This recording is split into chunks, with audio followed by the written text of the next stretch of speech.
আজকে আমি রান্না করব আলু টমেটো দিয়ে কই মাছের ঝোল। তার জন্য আমি একটি কড়াইতে তেল গরমের জন্য বসিয়ে দিয়েছি। আমি হলুদ মরিচ লবণ দিয়ে মাছগুলোকে আগেই মেখে নিয়েছি। এখন আমি এগুলোকে খুব ভালো করে ভেজে নেব। মাছগুলো ভাজা হয়ে গেছে, এখন আমি এগুলোকে নামিয়ে নেব। এখন আমি ভেজে রাখা এই মাছের তেলের মধ্যে দিয়ে দিব পেঁয়াজ কুচি আর 2-3টে কাঁচামরিচ ফালি। এখন এগুলোকে আমি একটু ভেজে নেব তেলের মধ্যে। পেঁয়াজটা সামান্য ভাজা হয়ে গেলে এতে আমি দিয়ে দিব সামান্য একটু পানি।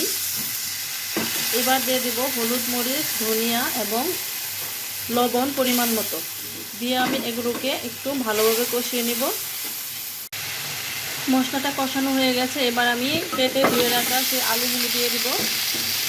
এবার আমি মশলার সাথে ভালো করে মিশিয়ে নিব। দিয়ে দেব সামান্য একটু পানি।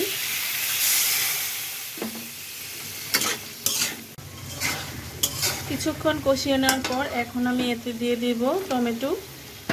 এবার আমি আরও 2-1 মিনিট কষিয়ে নেব। কষানো হয়ে গেছে, এখন আমি দিয়ে দিব পরিমাণ মতো পানি। আলুর তরকারিটা প্রায় হয়ে গেছে, এখন আমি এতে দিয়ে দিব ভেজে রাখা সেই মাছগুলো আর দিয়ে দিব ধনিয়া পাতা কুচি।